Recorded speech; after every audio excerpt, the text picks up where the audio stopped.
Hi, and welcome everybody to our Thursday evening, or evening here anyway, in the UK live stream. Very warm welcome.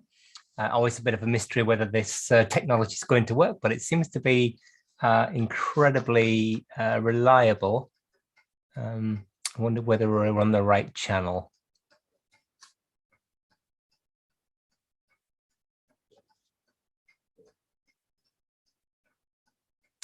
Don't think we are. Oh, hi, we are on the right channel. Hi, Franklin. Thanks to you.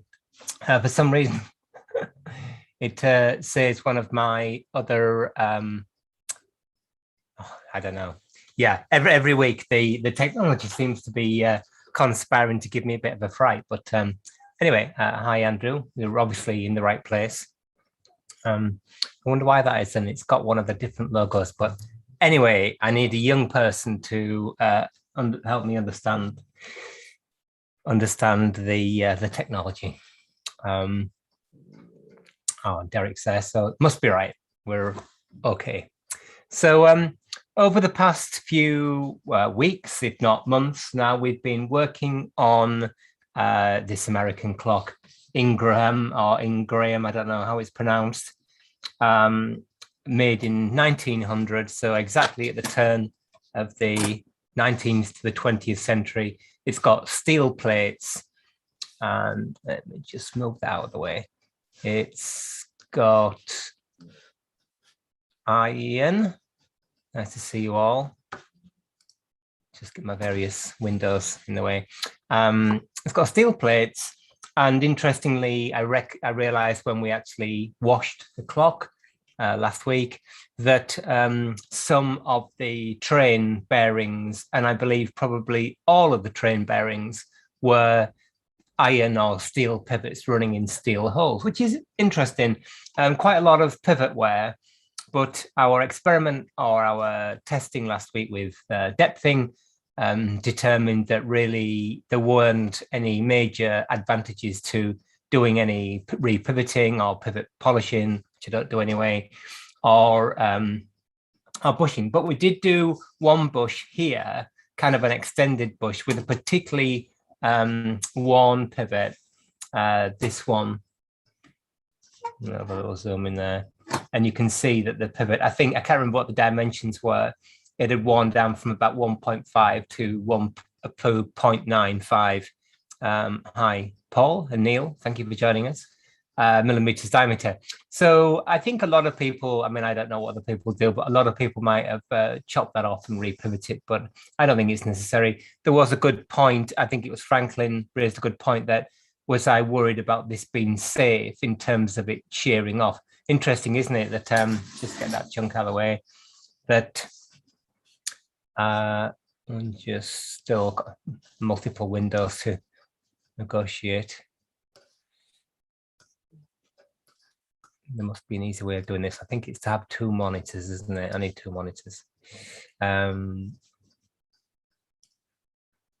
we are. So interesting, isn't it, that let's get a pointy stick. It's a bit of a funny old stick. That this pivot, the back pivot, is barely worn at all, but the front pivot is incredibly worn. Oh, well, a third worn anyway. 40%, I think Franklin said.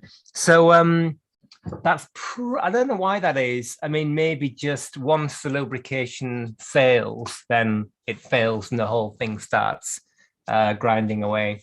Anyway, or any road up, as we say. We put a bush in there, and I think it was pointed out that this might be described by some people as a bit ugly, that kind of extended bush. Now, I haven't done anything about that, but I suppose what we could do to make it look, it wouldn't make it function any different, but to make it look a bit smarter, what we could do is something like this. We could just zoom out. So where our pivot comes through the plate here, we've got this worn away bit here, something like that. I don't know. It's not quite as worn away as that. That's sort of exaggerating it. But when the pivot comes through the plate, what I did was, so here's the original plate, this kind of thickness, like that. And what I did was to put in an extended bush. So that basically sticks up like this, like that. So reamed out a bit of the plate. And so that we're using, I think it was about 2/3 brand new, effectively pivot. So this bit here isn't going to wear at all for another however many years. And I think, I mean, it's always difficult with the conjecture, and this is something that we talk about the whole time and talk about in the Facebook group. So if you're watching this and you don't know, we've also got a Facebook group and other video channels as well. So this is one thing that we're constantly thinking about, is how much wear has this clock had? As in, how many, if it were an aeroplane, how many hours would it have been in the sky? I've got no idea. We could conjecture, but we don't know. And also, you know, what's its future use going to be? And again, we don't know what that is. As far as I'm concerned, I tend to wind the clocks a bit and then lose interest in winding them, and they sit there for a bit and then wind them up again. And it kind of goes like that. But of course, histories are liquid or fluid things, and futures are even more fluid, I suppose. So what we have to think about is the here and now. So as far as I was concerned, I was pretty happy with this repair as an exercise, because it didn't actually kind of need doing. But I thought to make it look a bit smarter, what you could do, you could actually use a bit of bushing wire like that and make a kind of domed end to it. Comme ça wouldn't make it work any better or particularly last any longer. But at least from the kind of outside, it might look a little bit smarter. I often hear about people saying, yeah, but what happens if somebody comes along and they say, oh, you know, whatever. Well, we get those people anyway. You know, when you're on the internet, as we are the whole time, and YouTube and everything, you open the doors to to criticism, and that's fine. You know, we get some thumbs down and a lot of thumbs up. And it's interesting, and maybe it's not a conversation we need to start, but for the people who say negative things and the people who say positive things, I mean, so far, what about Enchik? So far, I've been able to respond to everybody, and maybe this will change, but the negative people, they so far have never responded. I say, could you expand? Can you tell us more about that thinking? And there's one that I'm chasing up at the moment without bullying them, just saying, come on, let me know what you think. What about Enchik? Yeah, Enchik is the same as it, let's go back to our drawing, as it was before. So I suppose there's always this idea, or not always, but often an idea that somehow the wheels move. Yeah, absolutely. Clocks need end shake for them to run. They don't run if there's no end shake. But once the wheels have run, like where you get a cut pinion or a worn pinion, and the wheel runs in the track of that worn pinion and worn wheel, of course, but we just don't see wear on the wheel teeth so much, then they stay there. They don't move up and down. Maybe sometimes on a fly, on a striking train, you see those kind of wobbling up and down a bit, but the train wheels, they stay in one place. And the same here. Eventually, I suppose, this will wear, the pivot will wear down, but the bush will also wear. So there is effectively no end shake on this. But my experience is that they don't, almost exclusively, that they don't wear tight. Sometimes you see, again, there's a lot of sort of criticism, I suppose that's what it is, to extended bushes. And I've seen people getting very excited about this. I try not to get too excited about any of this, but let's just have a look. So here's our plate of any old random clock, not necessarily this clock. And here's our pivot. we'll go for a different color. I don't know why I keep changing the colors around. Before I started this whole process, I should have decided what was what color, but anyway, too late for that now. So here's our pivot. And let's say, as we have here, we've got a long pivot, and you decide to put in an extended bush. So you ream out or you broach out. And let's say you put a bush in like this. Or conversely, it's a good question. Yeah,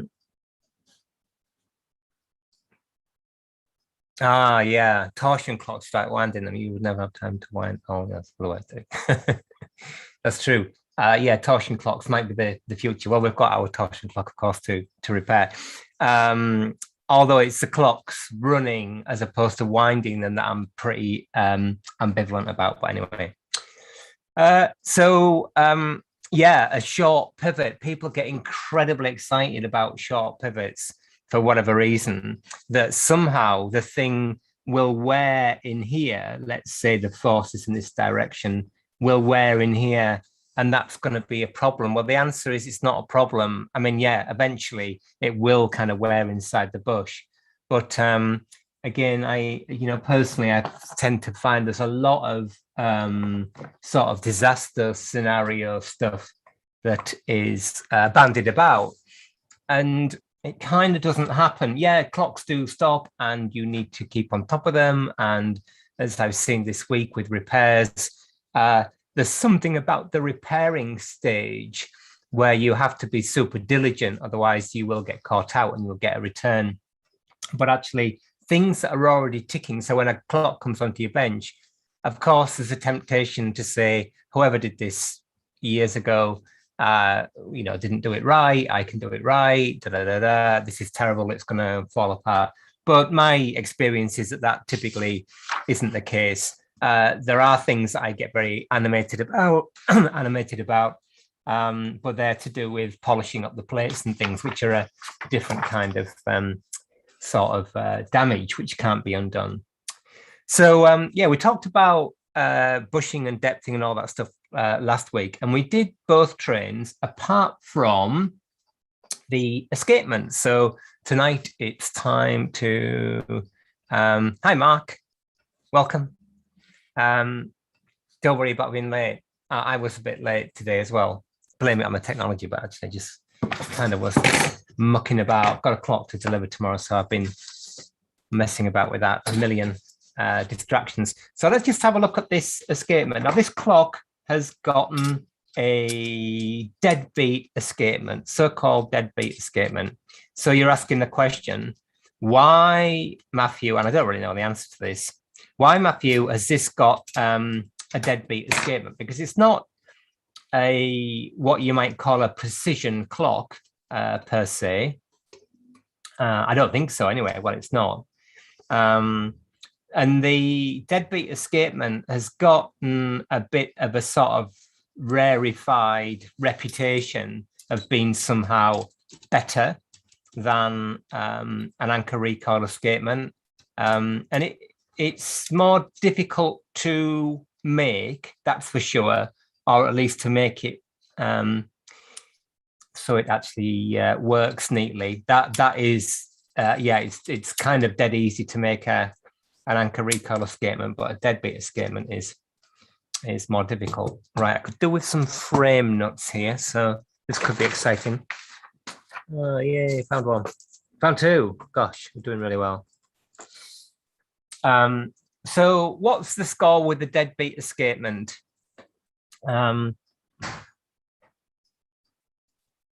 Yeah, thank you, Derek. That's a really interesting point about tapered pivots. Again, talk about things that people get really excited about. People get super excited about non-parallel pivots. Sorry, we'll come back to the escapement in a minute. And I've learned an interesting lesson with those. I try, again, not to get excited about those and just kind of live with them. But there are certain types of clocks that were made with tapered pivots. I had a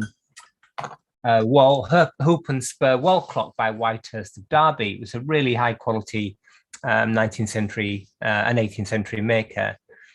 And so, Derek, here's a question for you. Stop me doing all the talking. How often do you wind your torsion pendulum clocks? Do you wind them once a year, or do you wind them more frequently than that? How long do they actually run? That's another question. How long do they actually run for?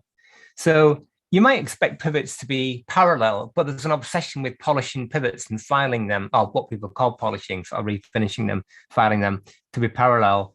And yeah, this is exaggerated, obviously, but if you've got a pivot that's tapered like that, and you've got your hole, whoops, it's not going to be like that, is it?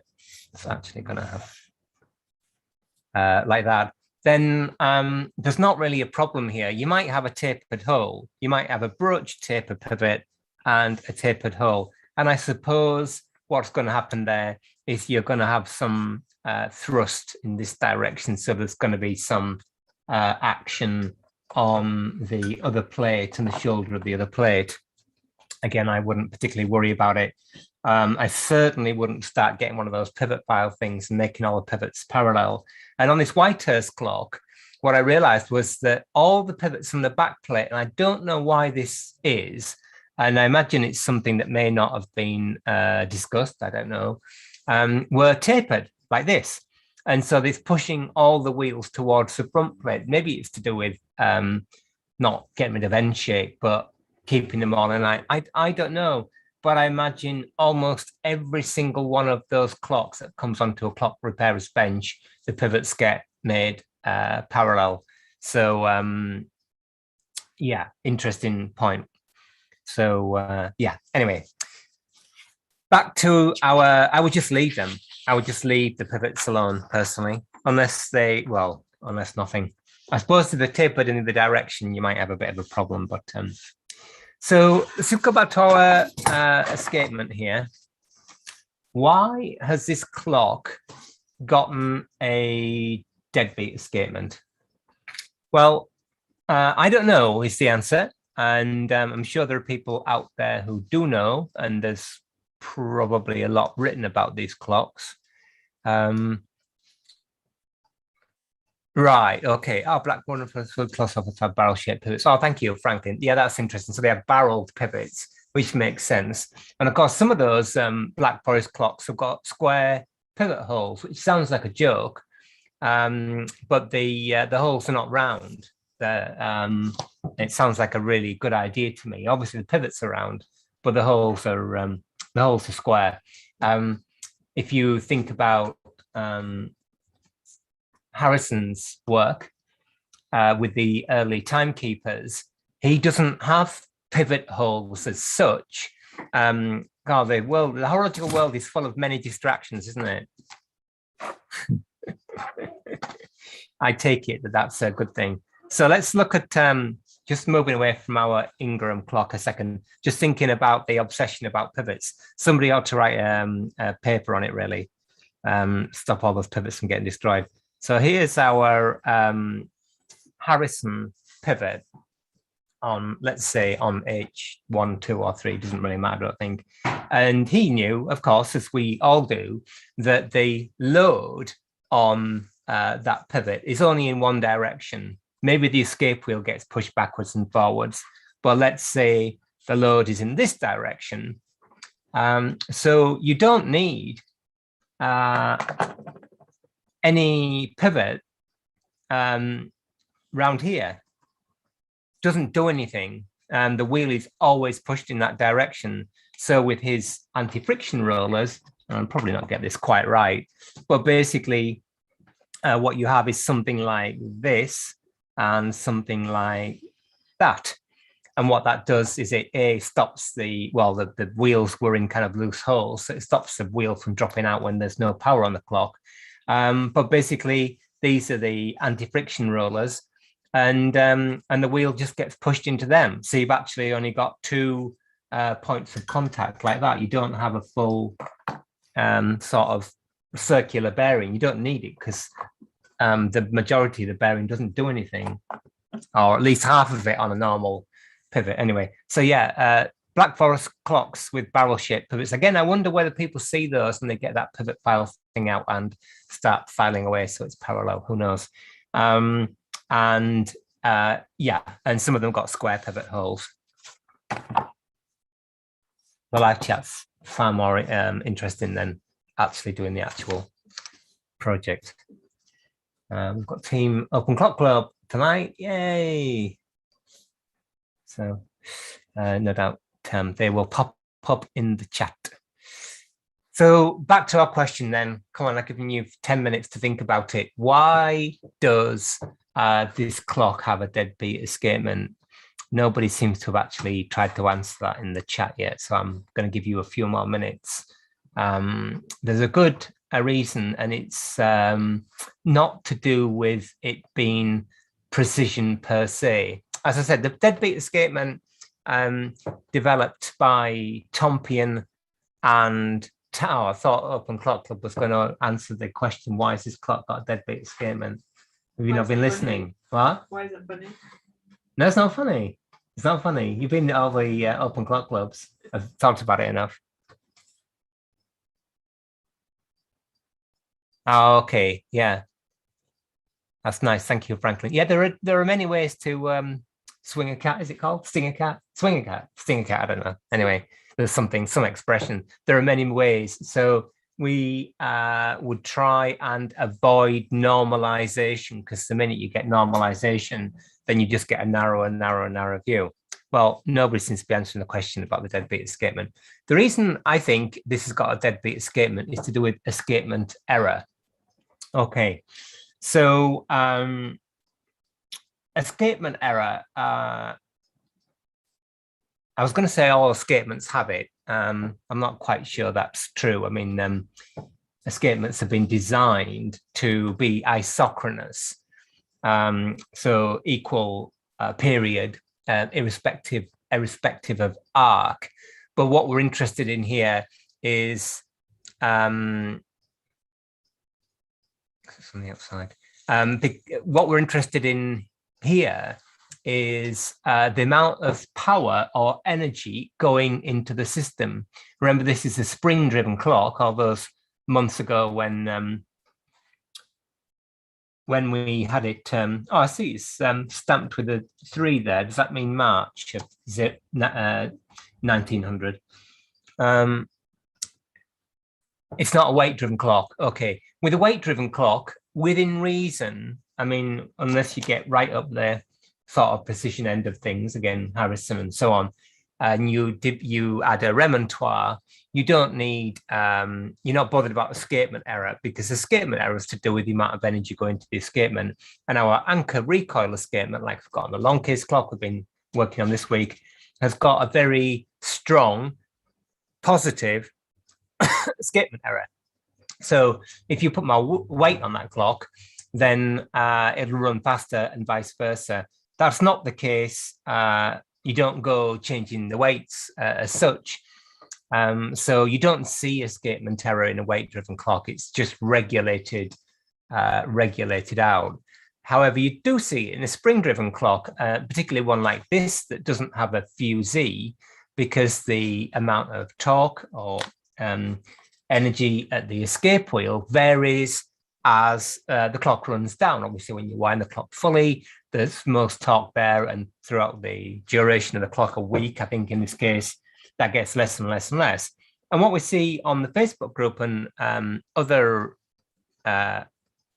groups, when I'm looking at those groups, is that people are confused when they fit new springs in a clock. So they fit stronger springs in a clock on the understanding that the old springs were set, whatever that means. I've never heard anybody explain it to me yet, but anyway.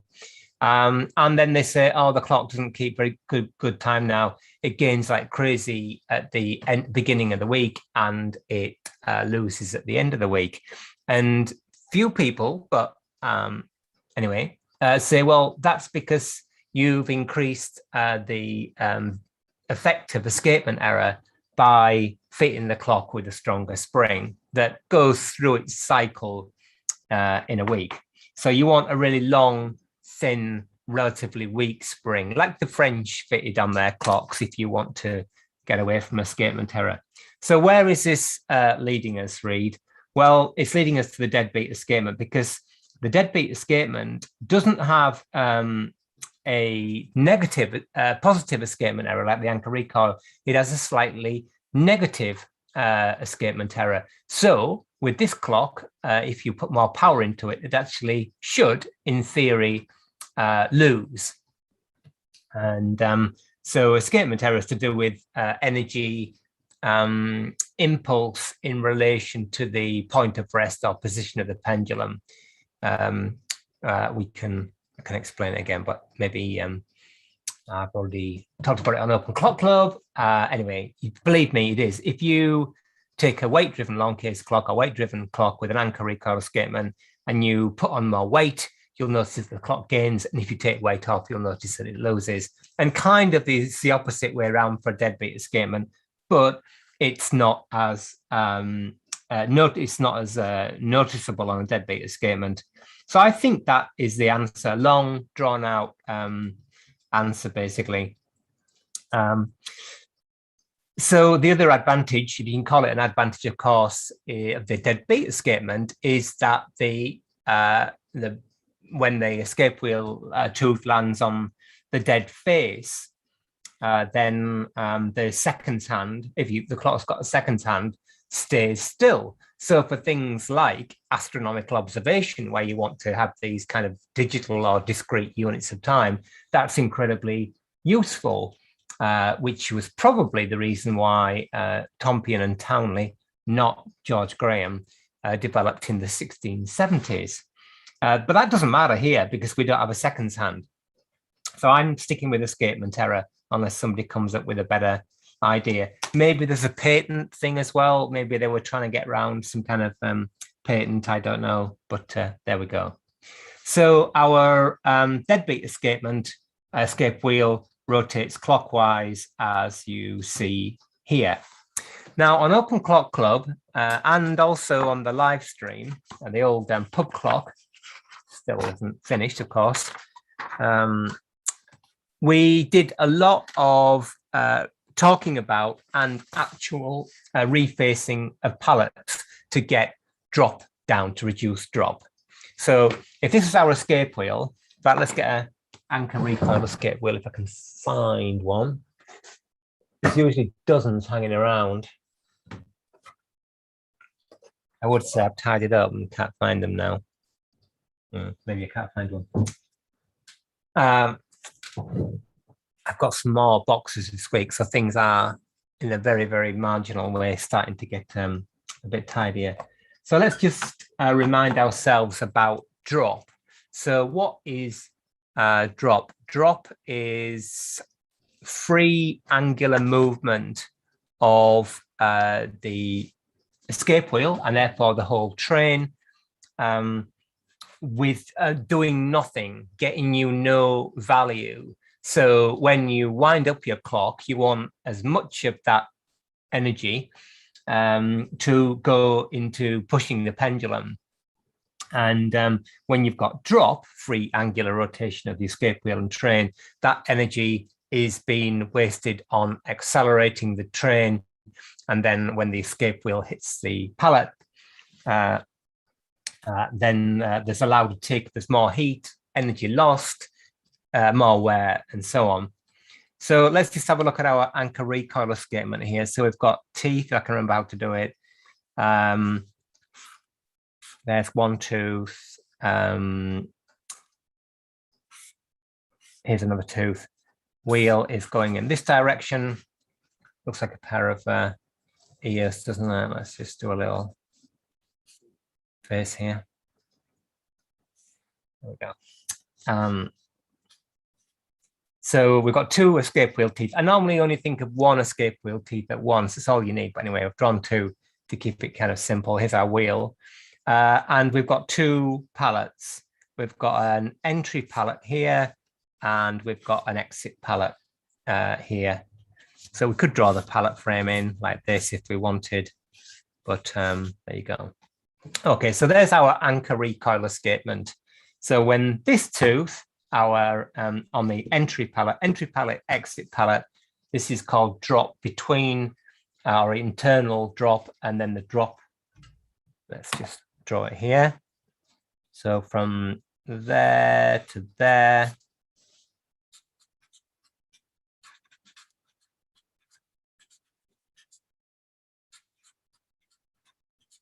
That's where our internal drop is, our internal action.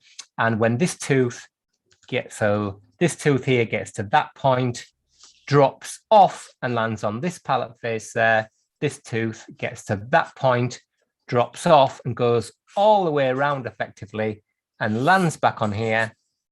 And of course, that is called external drop. So you need drop for the escapement to work. If you have no drop, the thing will jam. Basically, that tooth will land on there before this one is left here, and your clock will not run. On this anchor recoil escapement, of course, what happens is at least two things where everything wears. The pivots are wearing, but let's just ignore that for the time being. What's happening is our pallet faces are wearing here with a divot exaggerated, something like that, and they are wearing here, which not only increases the distance from this point all the way around to here and from this point to all the way around here by both pushing the pallet face back and by shortening the pallet face as well. Okay, so that's, so what? Who cares about that? Well, what happens eventually is that there's no impulse and the clock stops. And so eventually you have to do something about it if you want to maintain function of the clock. Now, getting back on my soapbox, one of many soapboxes about so-called polishing out, grinding away the pallet faces, there is no advantage to be had to take in, I don't know how you do it even, but a grinding stone, let's say, for instance, and so-called polishing out this wear here, because it might make you feel better, but in fact, you haven't done anything about drop. You haven't improved. In fact, you probably actually, I think it's like it's drawing you. Is that what it is? Yeah. So it is. I'm ahead of my time. I don't think is it he, it, she, they, them, they has got eyebrows. Let's draw some eyebrows on there as well.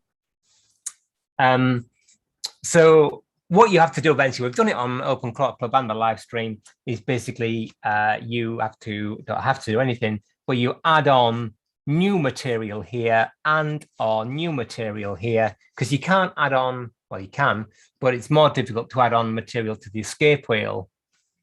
And you reduce drop to 0 or as close to 0 as you can get, and you are maximizing the efficiency of the escapement.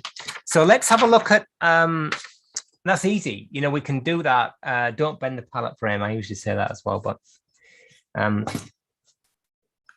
so that's kind of relatively easy. We can do that and we can get our escapement running sweetly on an anchor recoil escapement.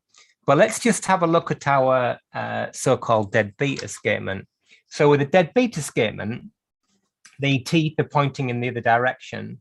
So let's just draw, if I can, should have practiced this. There's one tooth. Again, the wheel going in this direction. And here is the other tooth, something like that. Yeah, that'll do. It's close enough anyway. And when the tooth lands on a pallet, the pallet face is struck as a radius here to the pallet arbor. So these, doesn't look like it on my drawing, but these are both circles from our center of our pallet arbor. That's why when the tooth is resting on the dead face, you can wiggle the pallets as much as you like, and the escape wheel doesn't move, hence deadbeat. Okay. So we've got some impulse angles at the end of our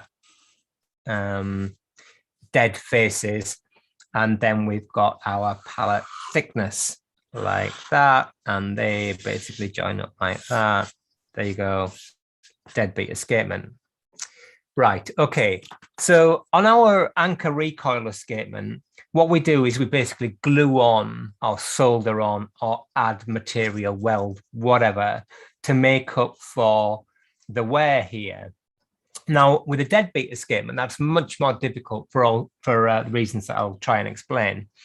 But let's just think about drop for a second. So on this escapement, obviously the pallets are reciprocating like this, swinging backwards and forwards. So the pallets move out of the way. The escape wheel tooth advances down the impulse plane, impulsing the pallets. And then it is moving. Well, basically it gets to this point here and it drops off and it lands on here. This one gets to this point here. It drops off and it lands back on here again. So exactly the same thing. We've got our usual internal and external drop, but slightly differently, the way that drop is generated on the deadbeat escapement. If you think about it, drop is, or the lack of drop or the amount of drop is a function of how thick these pallets are, or the point at least between here and here, between here and here. If we increase that value, which when we're making it, we're designing it, that reduces the overall amount of drop. And when you decrease that value, let's say where, as the situation we've got here with our little clock, is that you increase drop. And there is nothing you can do about that without adding more material.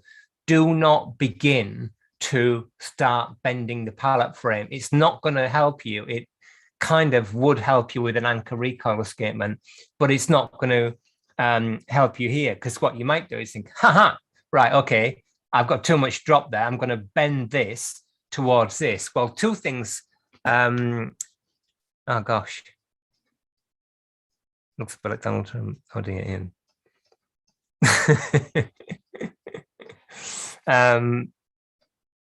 Oh, so it did, yeah. Well, there's faces and everything out there. What do they call that? I forgot the name for it, where you see faces and things. Where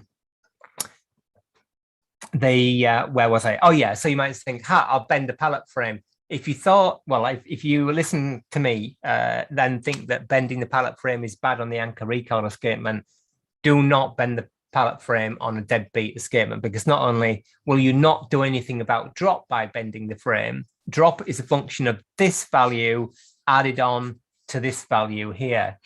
What you'll do is, if you bend this round, let's say you bend it like that, then this face is no longer dead. And if you bend this one round, let's say you decide to bend it like that, that one is no longer dead either. So you ruin the whole thing.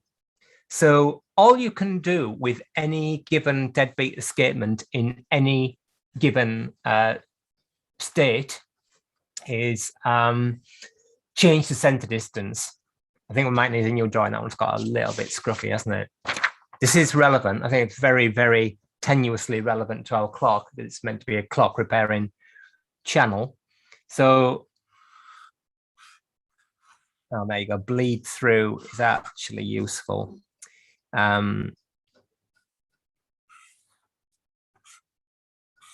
Here's our deadbeat pallets. Same as before.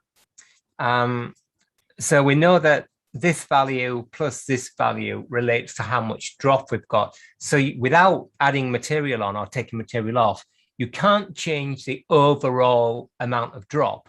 But what you can do is you can change the center distance to equalize internal and external drop. If you think about it again, here we've got escape wheel tooth, and it's just about to drop off our entry pallet here and land on here. If you move the center distance of the pallets and the escape wheel close together, then this is going to have further to travel to land on that face. Therefore, you're going to increase internal drop, and vice versa. If you've got an escape wheel tooth here that's just finished on its impulse face, and it's going to drop off and go all the way around and land on here. If you increase the center distance, you will increase drop. And if you decrease the center distance, you will decrease drop, because this point all the way around here, that gets further to that point, and this also gets further to this point. So you've got a kind of double whammy. So there's the world, according to me, on drop on the Deadbeat Escapement. There's nothing you can do about it. You can equalize the drops by changing the center distance. And if we go back to our little clock here, we can see that incredibly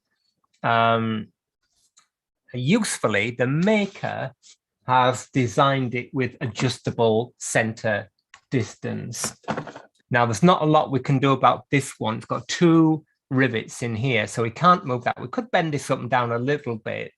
And because that is sort of like halfway from our depthing, that's probably going to change our drop, redistribute the drop a bit, but it'll also change the depthing here. So we could use that to depth that wheel a little bit as well. But the let's just move that badger out of the way. But the main way that we change our distribution of drop is by moving this little arm here, this bracket or cock for the pallets up or down. But remember, that does nothing with the overall value of drop. All right, I realize now that I've been drawing all the drawings upside down. So the drawing should have been that way up, like that. But it's exactly the same thing. Who knows? Was that a question? It's a question. Down and from Mark Taylor. A clock makes this side easier can run a Deadbeat Escapement when making a clock. What would be the reasoning for a clock? Right, okay. Well, it's a good question, Mark. Why do some clocks? Yeah, well, answering Dell's question first. Why do they have the eccentric, like you've got on what people call a Vienna regulator, sort of a weight-driven German clock, and you've got the eccentric, or on an astronomical regulator? There's exactly that, is to redistribute the drop. And also in terms of why sometimes can you move the pallets in and out, and that's to get the escape wheel tooth landing just on the dead corner. Very good question. I think I'm running out of paper. It's been a bit of a drawing fest. So if you just quickly go back to our pallets here, drawing them quicker and quicker, like this. Whoops.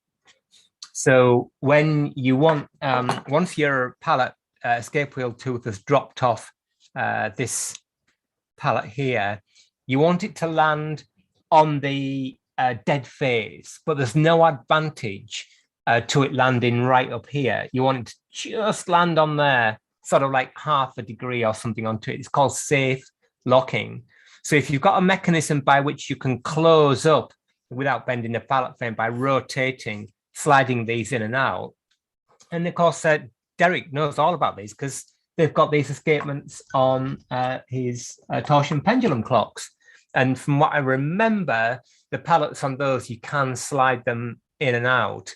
So do you remember when we talked ages ago about escaping arc and supplementary arc?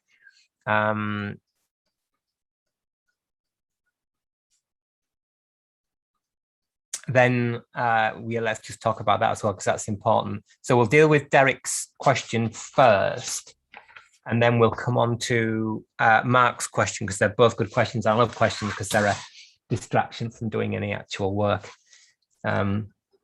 So let's just talk about who did ask the question. So the supplementary arc and escaping arc. Okay, so any clock, well, the clocks we're talking about anyway, you've got a given amount of energy, unless you fit heavier weights or a bigger spring, you've got a set amount of energy coming into the system. Okay, so here's our pendulum at rest, and it's just hanging there, Gordon gravity is just got it stationary. So with, say, an anchor recoil escapement or deadbeat, doesn't matter. In order to get the pendulum running, the clock running, you've got to put energy into the system. So you begin to swing the pendulum a little bit, and then eventually you keep increasing and increasing the amplitude until you get to this point where the clock only just begins to tick. Okay, that is called escaping arc. Now, if you ran your clock at escaping arc the whole time, it would stop, because if you've got a spider or a bit of a breeze or something on the pendulum, or there's a problem with your gear train, which there is with every gear train, the clock would stop. So you need to have a bit more energy than that, and you need to have a little bit more escaping arc, supplementary arc, sort of like a safety margin. So let's just draw that in here. So like that. So this value here is called supplementary arc. This value is called escaping arc. Okay, so if we went back to our drawing, many drawings, this one, when it's exactly the same with the deadbeat escapement, this pallet, this escape wheel tooth leaves here, and we only want it to land on the dead face by 1/4 of a degree. Enough is enough.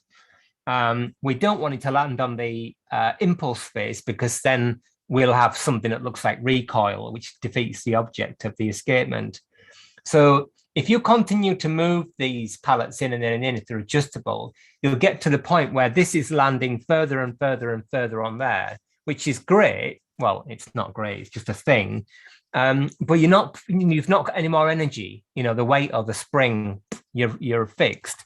So what's going to happen eventually is either the pallets are going to rub on the back of the escape wheel teeth and the thing won't run. And if you move the pallets in on one of those clocks, sometimes you can hear them scraping a little bit.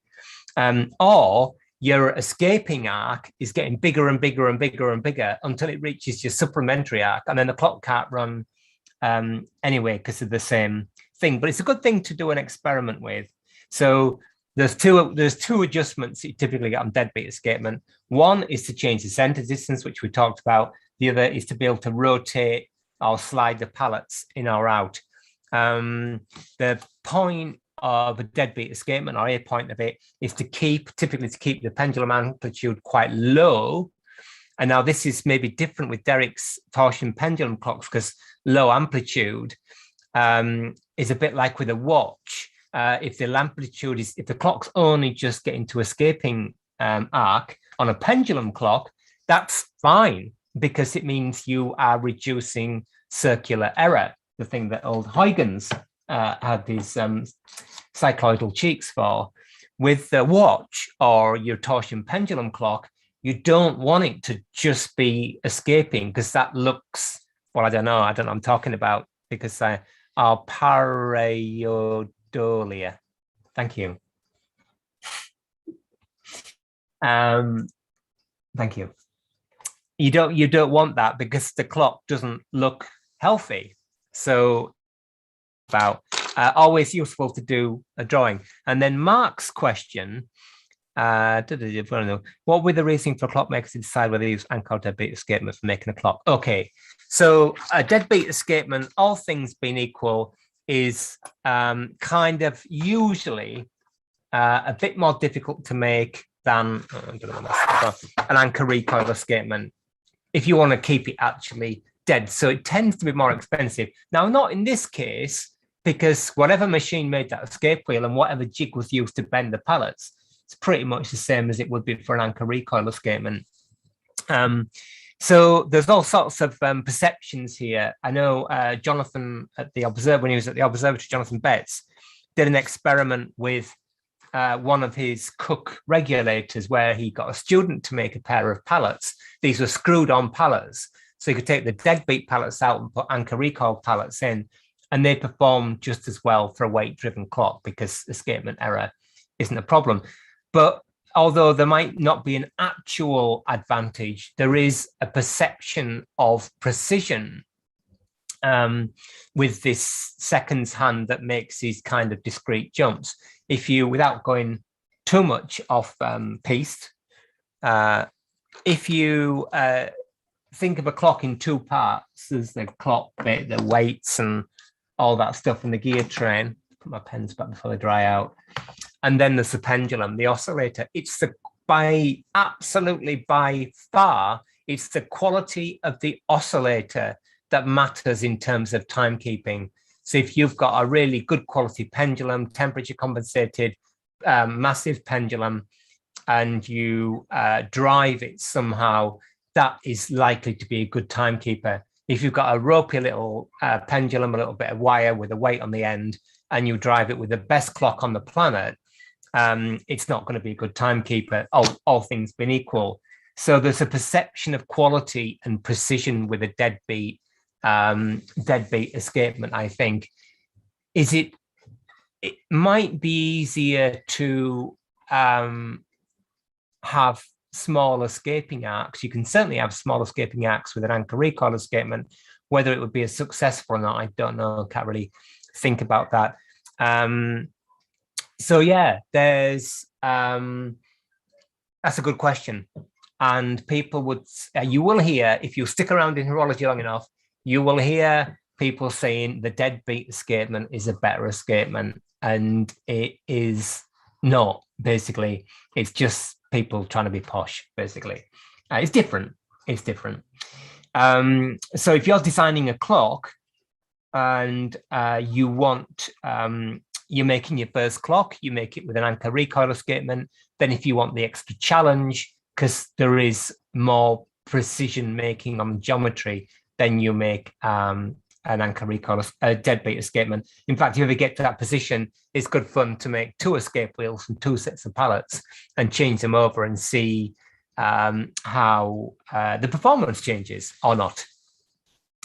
So here, with our little clock, I could do with the 4th wheel, really. I don't quite know where it is, but let's just see if we can work without that. Let's just have a look. So you can probably recognize now what I've been talking about. Now, you know now, as well as I do, that let's just look at drop. So we've got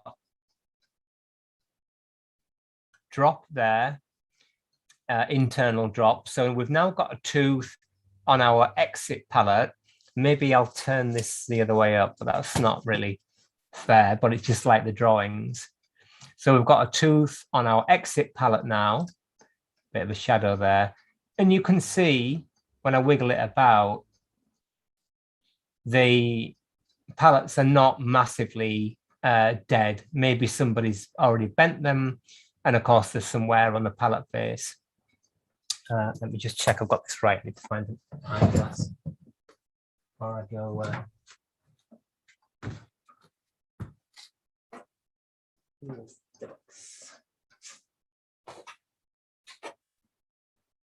Find that.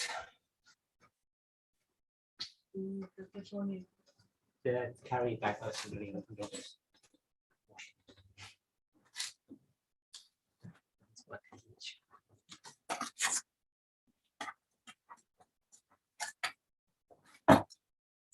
Usual story, I'm afraid, at the moment. Everything's in the bag for going on the road, but luckily that's nearly over for now.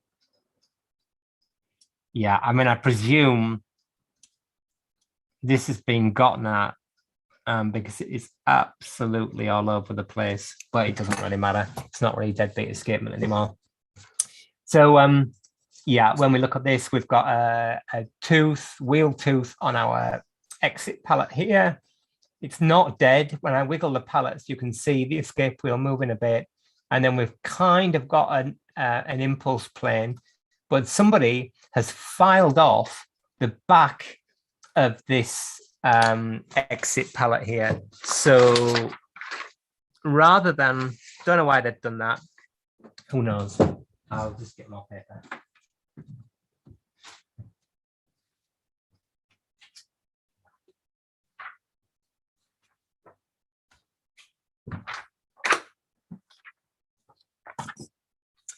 So this is going to be a tricky little job to repair if we want to repair it. It'd be fun to make some new pallets, I suppose. In a pretty loose way. So what we've got here, again, I'll just keep drawing the pallets at the top because I started that way. I should have started drawing at the bottom. So what we've got is, here's our dead face of our exit pallet. There's our impulse face. So originally it was like that. And we've got two things going on. We have got wear here on the corner. Let's draw it like that. And somebody has also filed it off like that. So they've kind of like halved the impulse and increased the external drop. Who knows why? Anyway, let's not spend too much time worrying about that because it's what's done is done.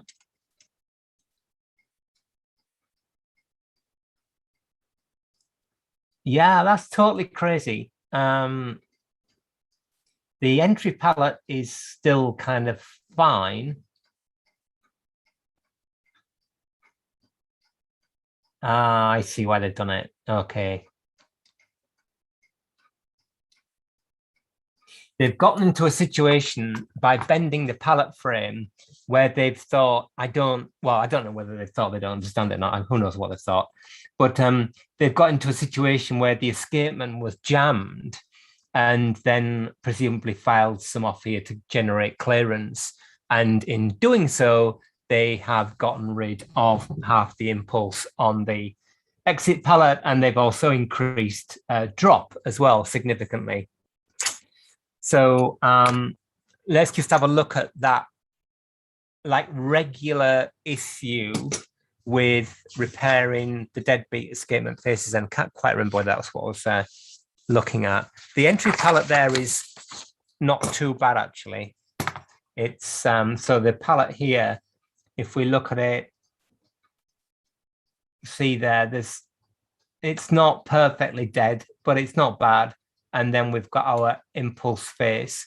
So we know that we've got this much drop. So we've already got quite a lot of drop there. We've got from that, all that there, look.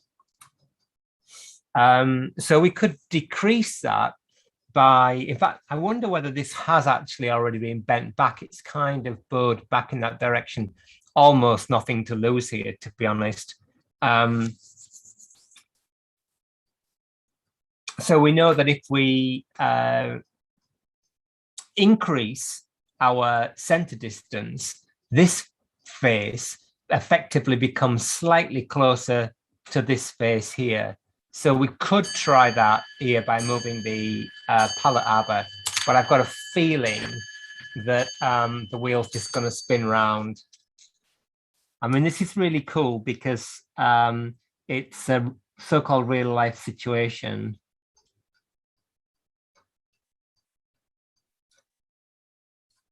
Yeah, I mean, I haven't dealt with enough of these clocks to know whether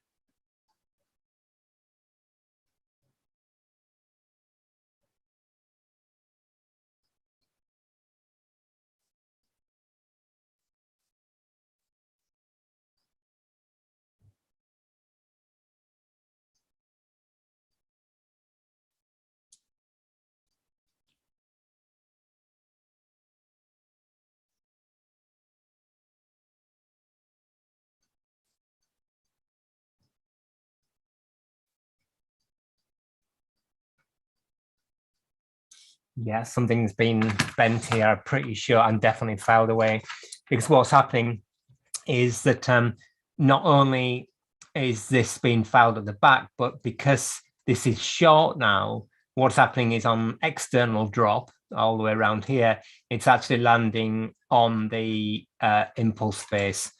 So let's just have a look at regular deadbeat escapements, because you will, if you don't already have come across one, you will have this problem if you keep repairing clocks, or this challenge. So let's just draw like a chunky deadbeat palette, sort of in kind of almost in projection like this.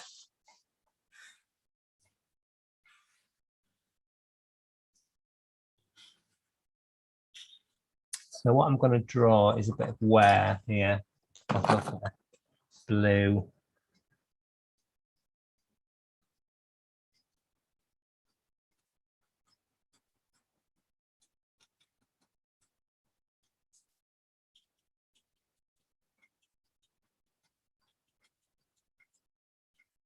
A little bit exaggerated there.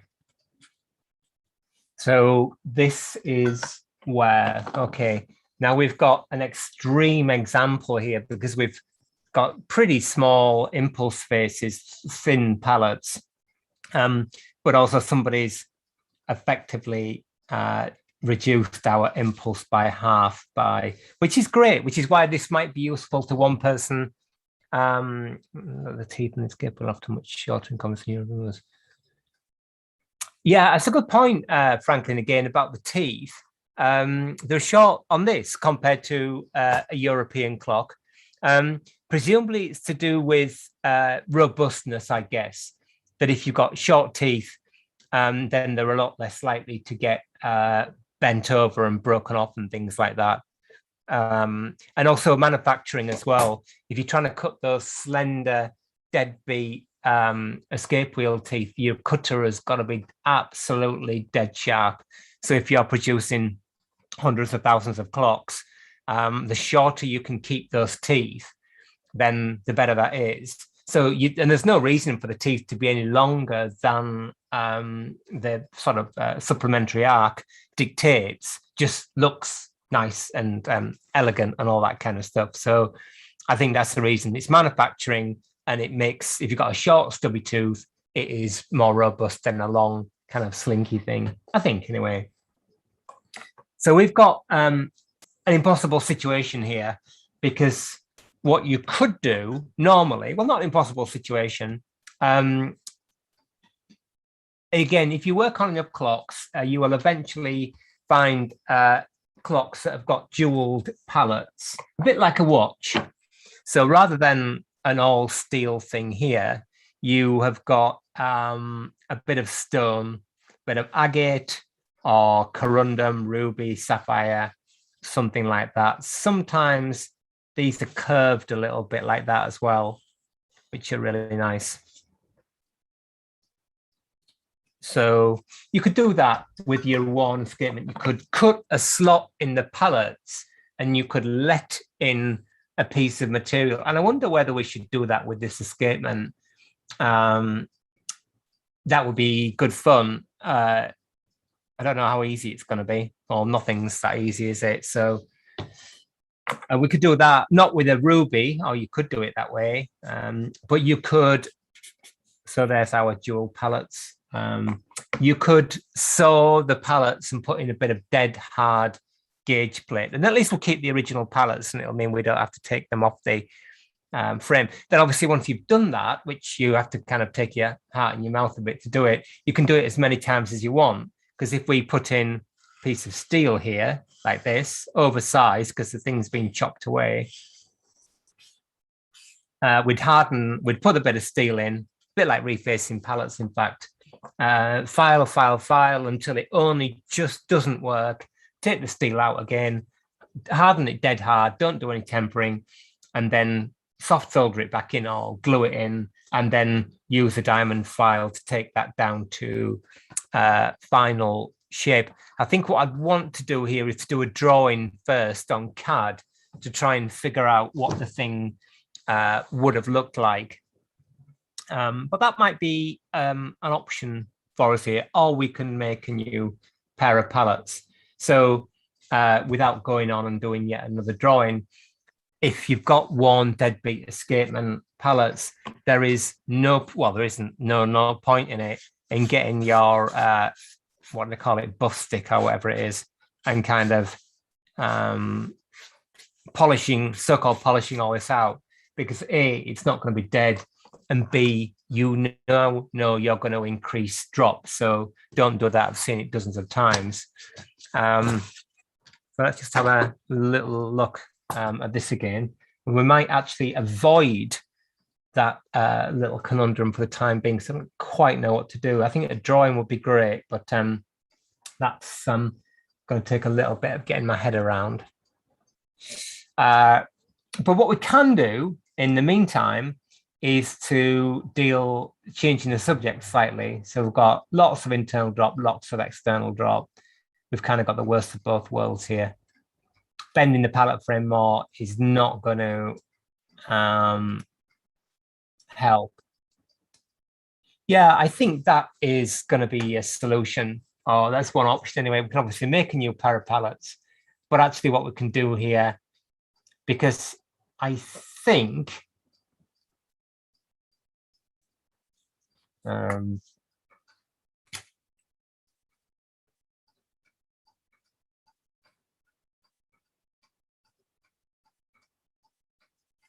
let's put this back on.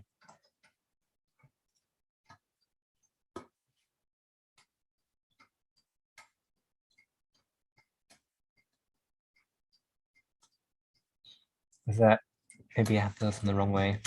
A bit embarrassing. I know that our entry palette is actually not in bad nick, and therefore it'll give us an idea of the kind of values that we need. Again, it's been so-called polished out. The edges are just rounded. It's not where, I don't know whether you can see on the here on the camera or not. It's probably not high enough resolution, but here, look, the edge of the palette is kind of all worn away, and the escape wheel obviously hasn't done that. The escape wheel only runs on that one tiny patch, so it's been gotten at.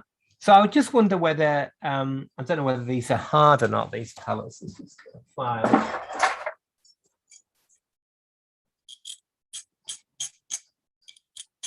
Hardened, yeah, but might have to let them down.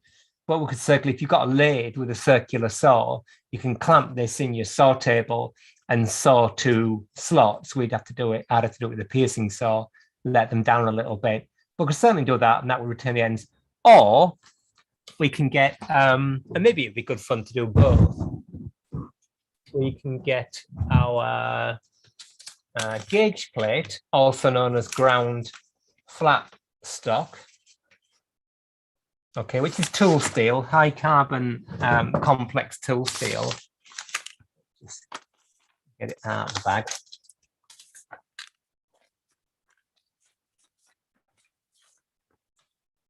There we go. And just make a new pair. Now this is 1 millimeter thick. I think these are quite a bit thinner, so we'd have to file it down or try and find some 1/32, which is 7.79, is it? Or 0.8 of a millimeter. Oh, actually, they're really close. So that would be good fun. We can, if we want to drag the job on for the half the period of the life of the universe, then we could make a pair out of gauge plate as well as a little experiment. That would be quite cool. And of course, the beauty of doing that is you can just keep shortening and shortening, and then just harden the ends, and you're in business, and you can leave this as it is. So we might try doing both of those as a little experiment. But as I say, I'd want to do a drawing first. So let's just put that to the back of my mind, at least. We're not here next week, by the way, I'm afraid. So we are back in 2 weeks. When's 2 weeks? Oh, is that like, that's not Christmas, is it? Let me just have a look. So 16th.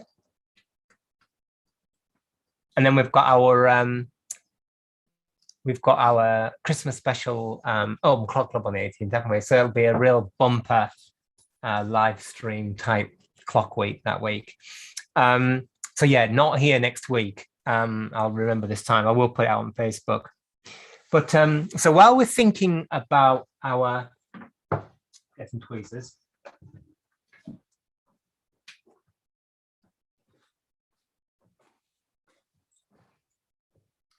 Making our palettes, let's just have a look at this escape wheel pivot.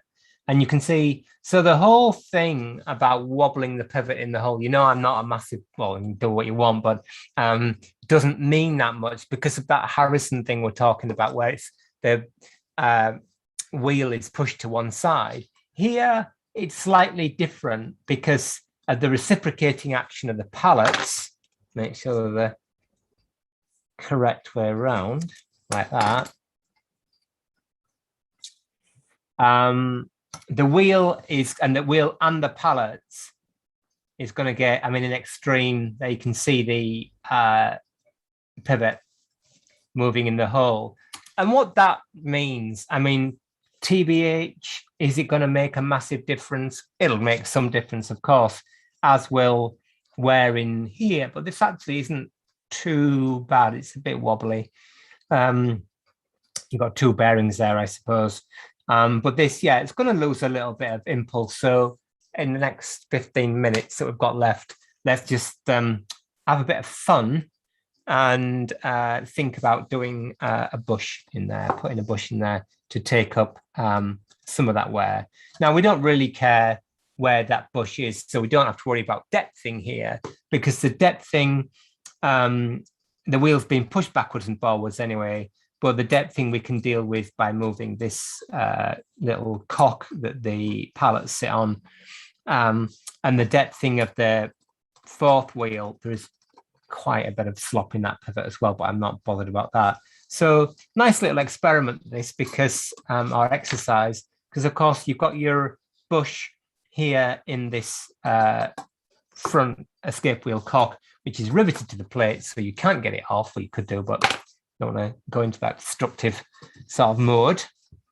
So let's just think about how we're going to do that. Last week we used a kind of ready-made bush thing, I think, didn't we? I don't know how much bushing wire I've got, but let's just have a look at it'd be really nice there, because that wheel has got so little load on it. It would be really nice to just use a really thin-walled bush, a bit of bushing wire. So bushing wire might be a bit low on stock. So bushing wire is my favorite way of doing bushing, because it's really nice quality wire material, hard drawn brass, really sort of durable. So here's a bit. I need to get out the mitu, which is and again, look, we've got a very sort of what people would call a mushroom pivot. I can hear people shrieking now and say, oh, you've got to do this and you've got to do that. But I'm going to put in one of those. In fact, we could do what we talked about before and put that kind of shaped thing in here, which will get everybody talking. So let's just have a little look at that. Yeah, that would be cool, wouldn't it? Oh,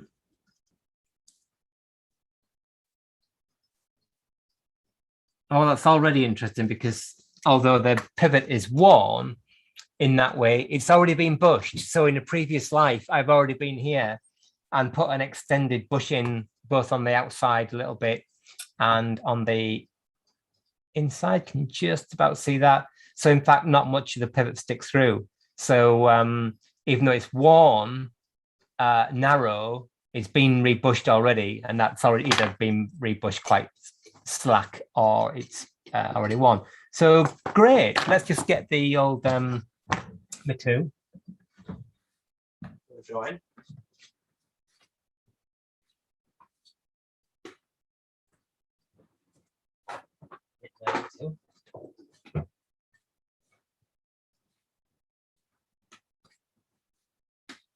That box line 7. Do you hear it?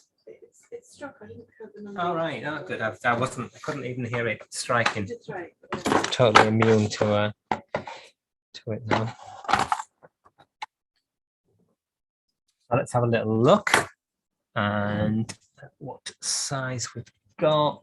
I haven't got a sensible pen, but will do. We've got a pivot size of 1.32. diameter. So I reckon we can get away with a bush wall thickness of about 2 millimeters, 2 millimeters altogether. So what's this? This looks chunkier than that. Is this 2.5? Yeah, it's 2.5. There we go. So we can turn, that's cool. I like the look of that. So we can turn this down to reduce. I don't need all that chunky wall thickness. You know, we can get away with a fraction of that. So what I'll do first is to drill out the hole, so it's just undersized for the pivot. Then I'll turn down the wall until it's as thin as I dare get with my graver, and then we'll open up the hole in the cock thing and fit it in. So, and then broach it out. What could possibly go wrong? Good. Happy with that. So 1.32, wasn't it? So we need our lathe, 2.5 millimeter collet. Back in a minute with the collet.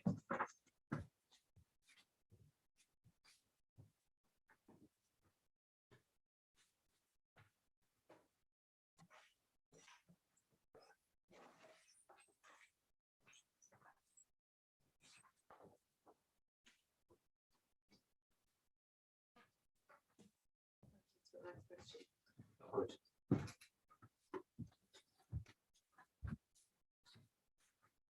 So here's our lathe collet, like that.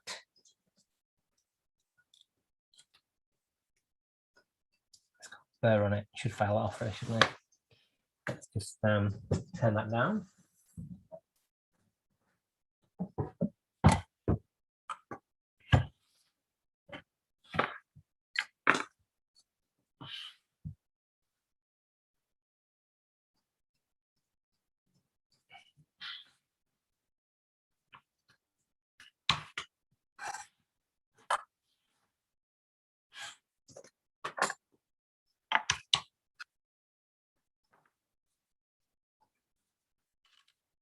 We just want to drill out to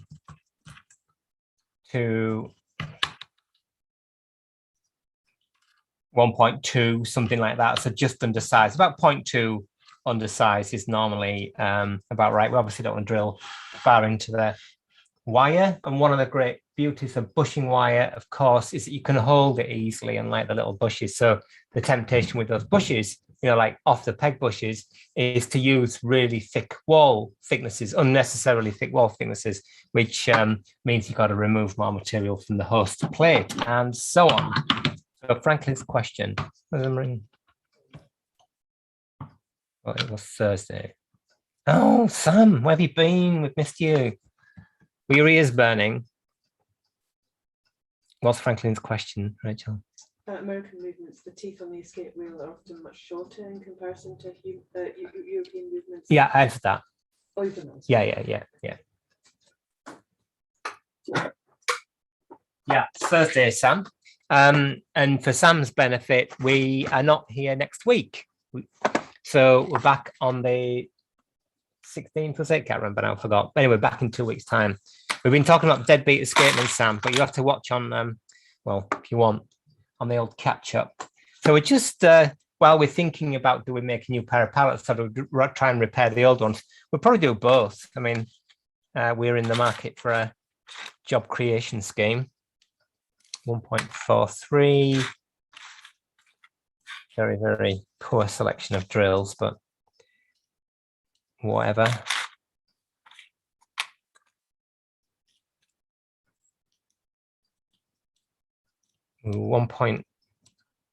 That'll do, whatever it is. It's less than the size of our pivot and it's more than a millimeter, so that's close enough. It gets us a little bit closer. There we go. So let's just drill out there. And so I don't want to drill in loads, otherwise I'll waste the wire. Just pull a little bit more out there. Oh, the miracle, the drill's actually sharp enough, just about to drill. This wire is really, it's kind of sticky and difficult to drill, which is good. because it makes it a good bearing surface.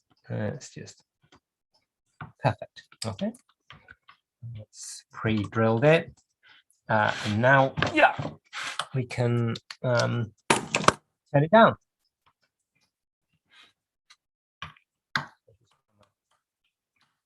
It's in the way.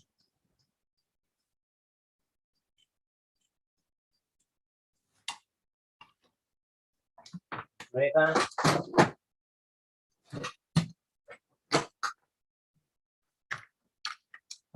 Just use a regular kind of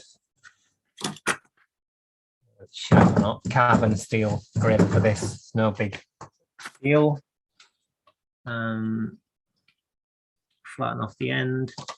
Collet's not tight enough. Flatten off the end.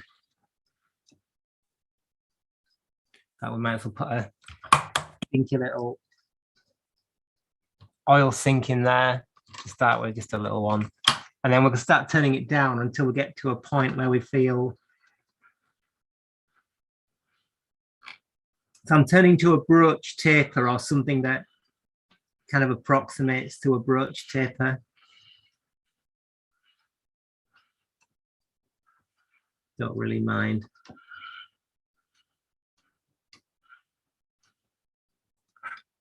Just using the oblique end of the graver. So let's just have a look at that. So I've not measured this. I think we can get away with a bit less than that, a bit thinner wall. And then I want to, I've also made it a bit too sort of tapered like that. I need to straighten it up a little bit. So again, it's my head getting in the way.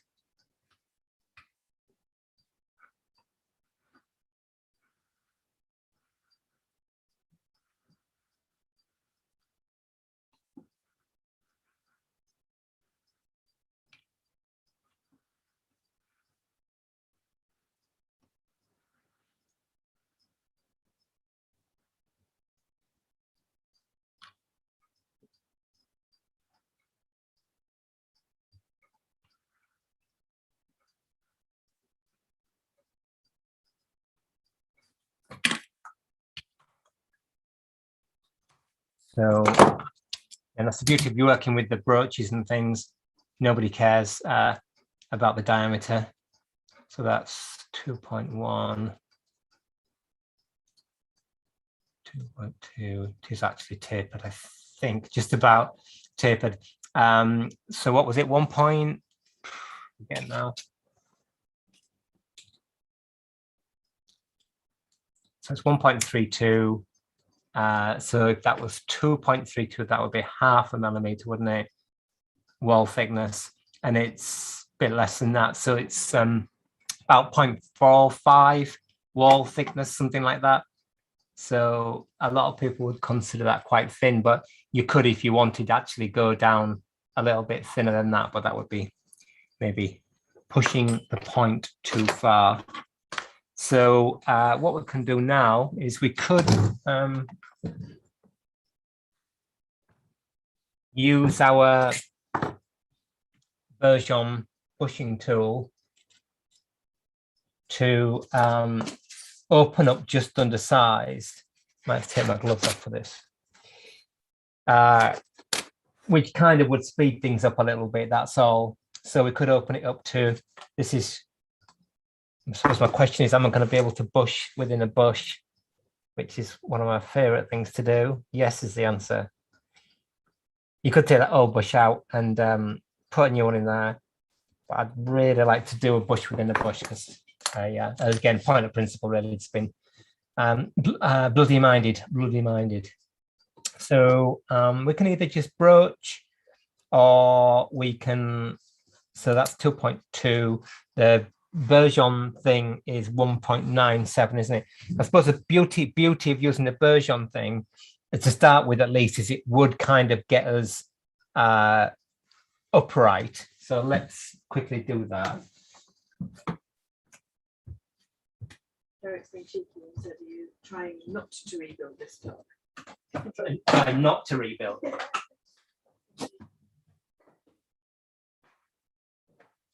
Well, Derek pointed out before on the Facebook page that I'd actually made a new rack arm rather than repairing one, because I got to the point of distraction with it. Had enough. So no, that's not going to help us, is it? So it would have been tempting just to remount 2.5 and put the wire in as it was, but we'd have ended up with a big hole, which is not what we're after, or even after. It doesn't quite fit. Oh well.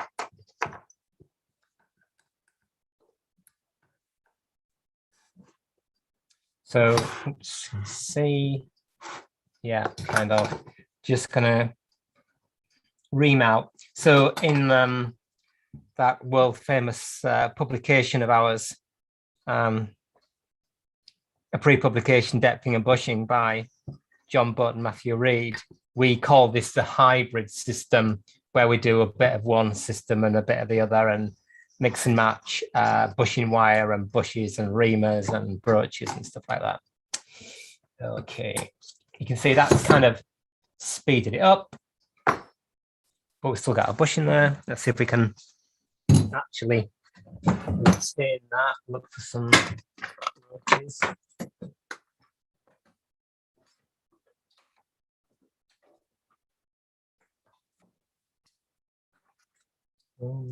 Together. Yeah, that fits so there. So I just got a regular brooch. If I can find a pin vise without.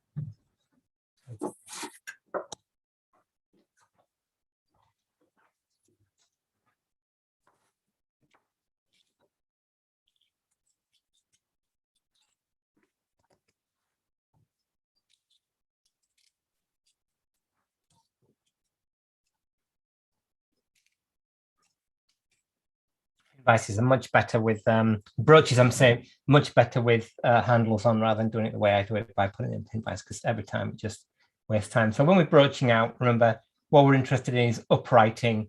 So the perpendicular nature of the bush, irrespective of what's happened to that kind of little the bearing piece of the escape wheel cock. So just checking we're uprighting. We're going to keep putting our bit of wire in the hole. Not sure whether I put a bevel on the front of that wire. I probably didn't, which I should have done. So we're just going to keep doing that. Keep checking for uprighting the whole time by rotating the plate 90 degrees. Remember, it's easy to go. We're only going from 1.97 to 2.3. Was it 2.2? So it's easy to go crazy and it'd be too slack. Again, that's I suppose the beauty of the bushing system is you can kind of do it with your eyes closed, and it's more difficult to make a mistake.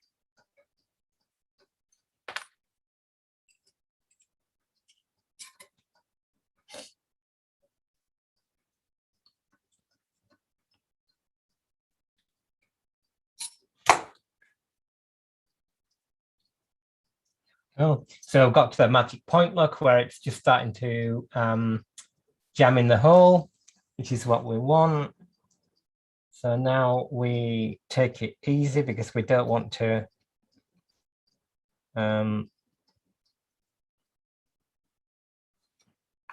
make it too big. I will broach it a little bit from the outside. This is mostly just to check. Obviously, the bush is tapered in one direction, so just to check for uprighting. And then a little bit more from the inside. And then once it goes about halfway into the hole, maybe 2/3 of the way into the hole, that's enough. We can cut the bush off to length and put it in. Right, I think we're there. Oh gosh, that's such a good fit. I know what's going to happen next. I'm going to do it a bit more and it's going to be too slight. Well, let's do a bit more so it gets too slack. Oh, out of time.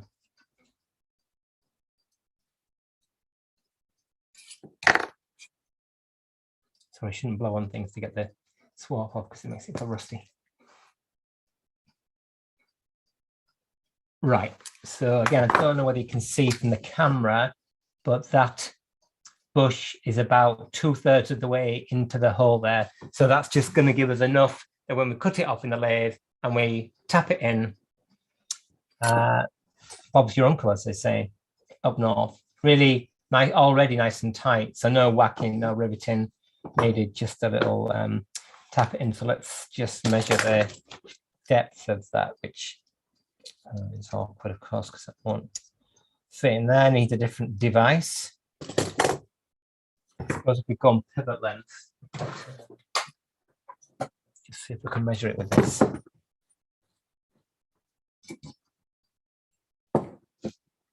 Measure it with this. So, back around.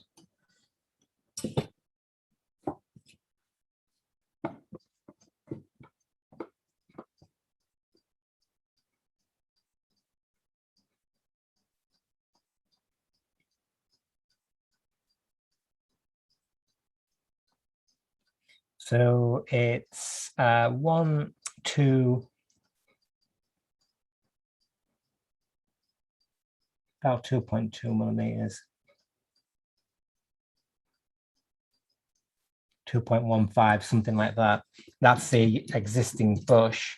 And let's just sanity check that with the length of the pivot and the tail of our caliper. There we go. Yeah, 2.25. What a good guess. So we'll just put that back in the lathe and part it off.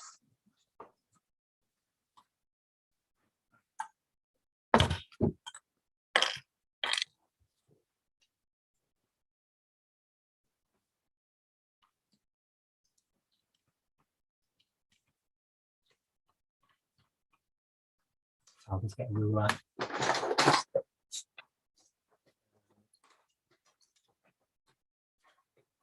See what 2.25 looks like on here.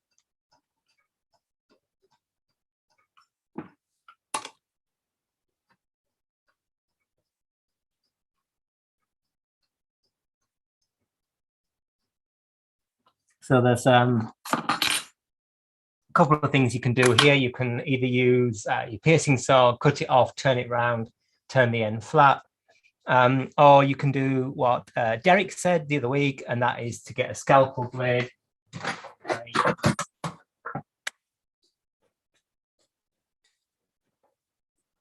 Probably don't have one that's been modified, but just use a scalpel blade as a parting tool. You really need to kind of grind the end off it, otherwise it doesn't really work. It just ends up cut your finger.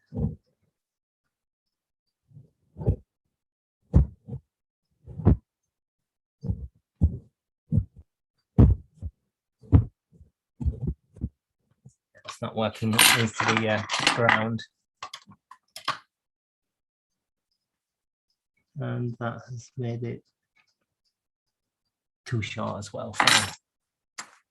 So just use the piercing saw.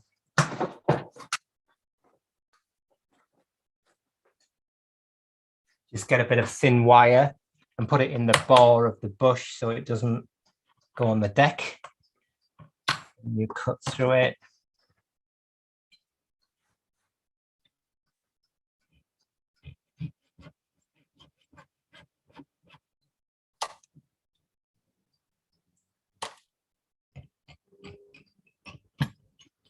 Make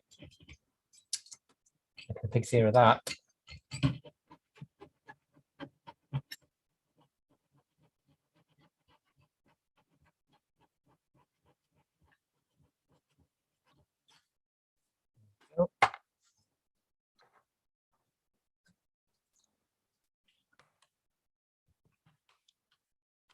Bushing wire. Let's just check I haven't actually cut it too short, which I might have done. that's okay. Phew. So we just need a smaller collet now, and I'll just turn the end and tap it in, and we'll be done in a couple of minutes. So I'll just go find a collet.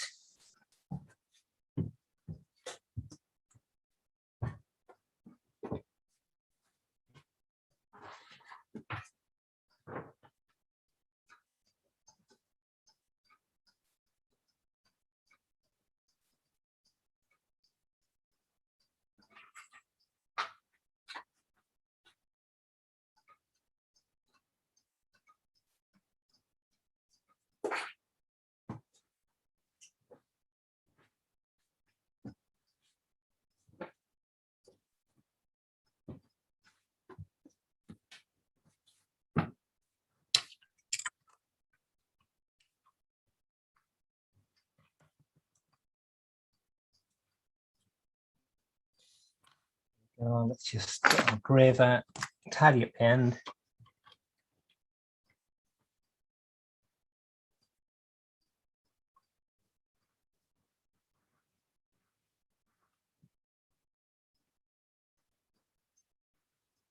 So it's not very tidy. I'll try to cut it off anyway.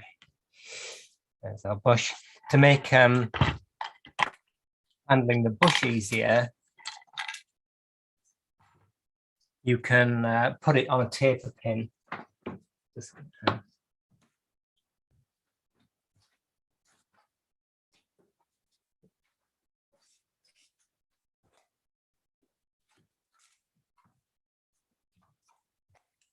get one of these so-called universal taper pins, stick it on there, and it just makes it a lot easier to hold. Which way around it goes. Yeah, that went round. Pop it in there.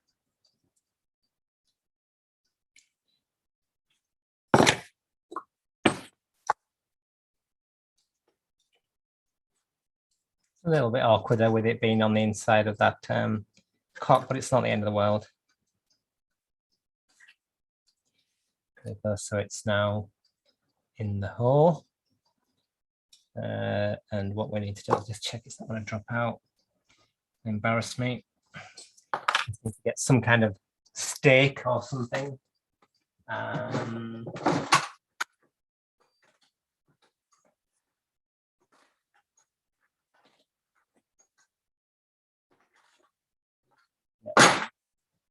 Got a little brass stake here that I made when I was at college. Perfect for that job. So we could either knock it down onto something, which we might do, or we can do the opposite and we can knock the plate down onto the thing. I think we'll knock it down onto something. Yeah.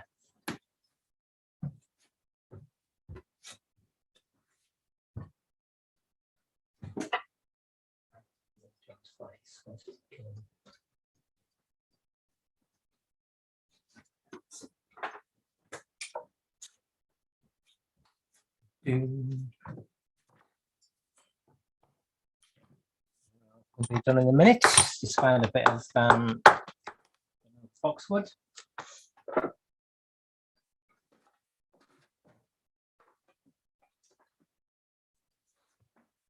It's got a nice smooth end. To be honest, it's quite useful. Put that on there. That on there. Find a hammer.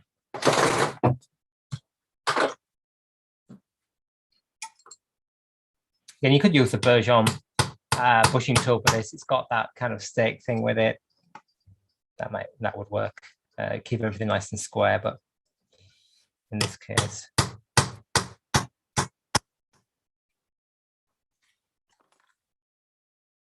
there's our new bush in. There we go. So we've got, might need a little bit taking off here with a rose cutter because of end shake issues, but we've basically got a bush within a bush. So all we have to do now is just to broach out, see if our original brooch is going to fit. A bit big. Yeah, too big. It's find a small one.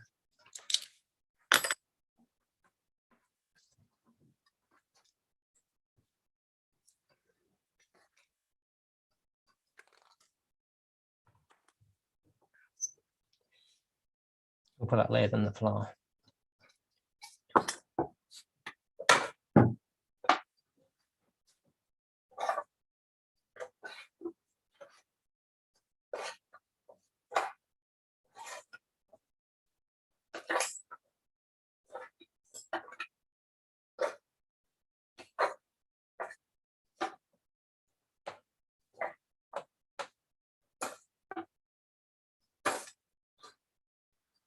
Why you should have a box of graded brooches. Get all your brooches and throw them away, and just get one box of graded brooches so you can go from one to the other. I made the mistake then, even though I don't actually own any smoothing brooches, I picked up 3 smoothing brooches in a row. That's like 10 seconds of my life I'm never ever going to get back. Oh well. If anybody can think of a good use for smoothing brooches, then put it on the answer on the back of a postcard.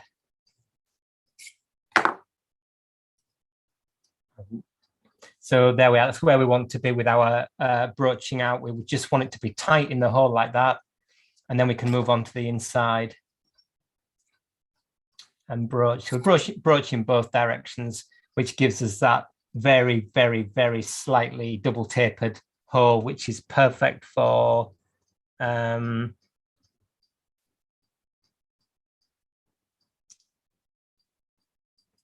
perfect for a clock like this, where you've got sort of a frame that's quite flexible. We don't want parallel holes, and I push and push out.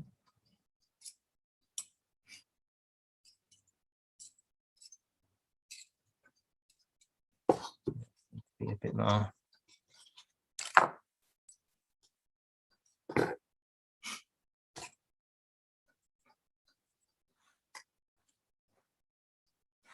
A little bit more aggressive with me knocking it into the hole. Again, that's another, not that it's likely to happen, but advantage of having the taper from the inside of this, that there's highly unlikely to happen, but there's no chance of the thing falling out because it's always getting pushed to the outside. Yeah, lots of walking about looking for tools. Everybody's favorite job. So that split stake will be a little bit more firm with this time.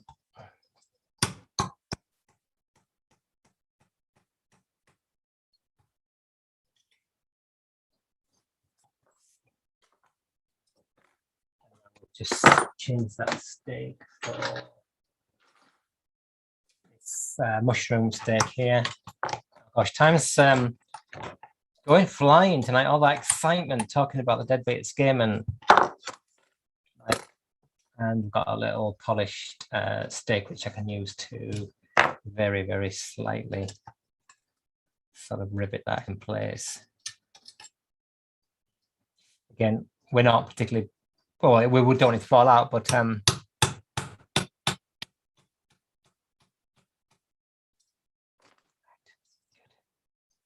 nice. All broaching.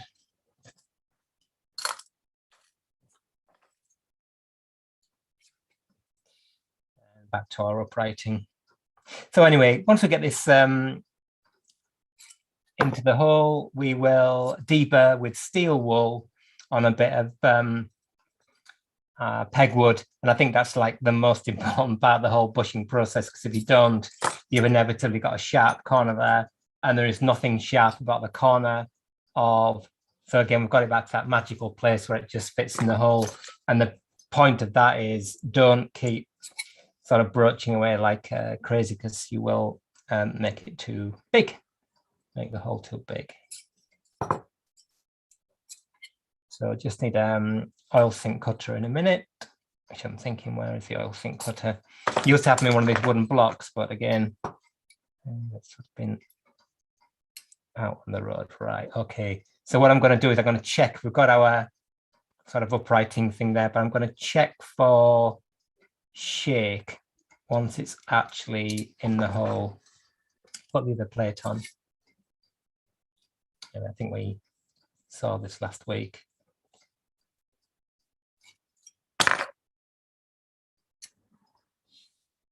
Yep. Right. Should probably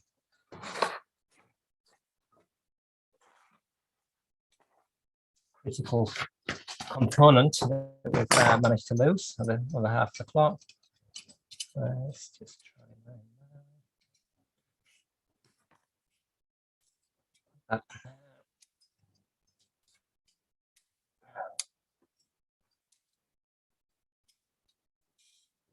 Okay.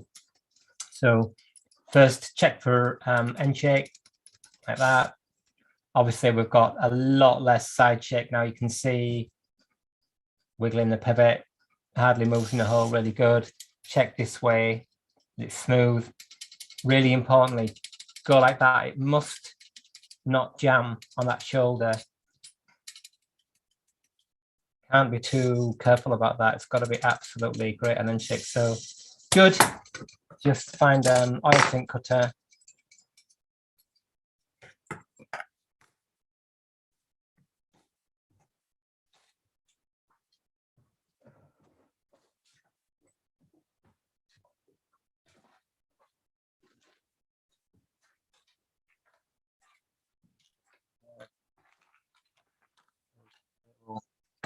Roller sink cutter there, you know, a tiny little chamfer on the inside. Put a little chamfer on there as well. Then get our pegwood and steel wool.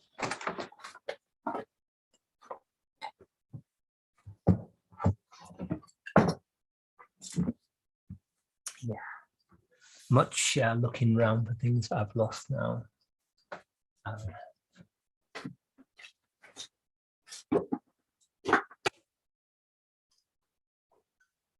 A little bit of steel wool, probably a bit too much here. And really importantly, just deburr.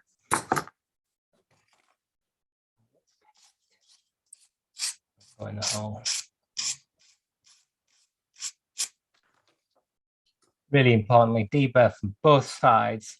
Then obviously you need to wash the clock. Try not to damage the plate when you're doing this because the steel wool cuts like crazy. But what it does is it will magically make your bushing like so much more successful. If you use that method, you really tend not to get that kind of 3-month callback on my clock stop that you did work on because the pivots don't bind in the holes. So deburr from both sides like that. Find the wheel again, just for one last check. And then we will see you in 2 weeks' time, not next week. And then we maybe, if I can get organized, I suppose I could put the rest of the clock together, but be thinking about that escapement. The pallets, I mean. Come on.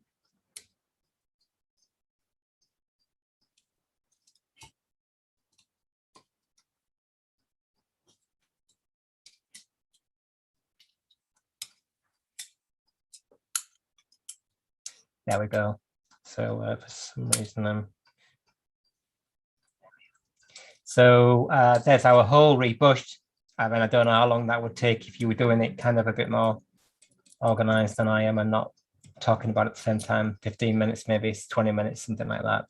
And all good. Got end shake, got a little bit of side shake, but we've reduced the shake in the bearing, so it's going to improve the action of our escapement. So there we are. So thank you very much. Thanks to Team Open Clock Club for joining us this week. And we will see you in 2 weeks' time. We'll send out a Facebook notification. No live stream next week, I'm afraid. But yeah, 2 weeks' time. And then we'll also put out a notification for our Open Clock Club Christmas special, which I haven't quite thought about what we're going to do yet, but we'll definitely find something to do. So thanks very much. Have a great weekend, and we will see you in a couple of weeks' time. Bye for now. Thank you.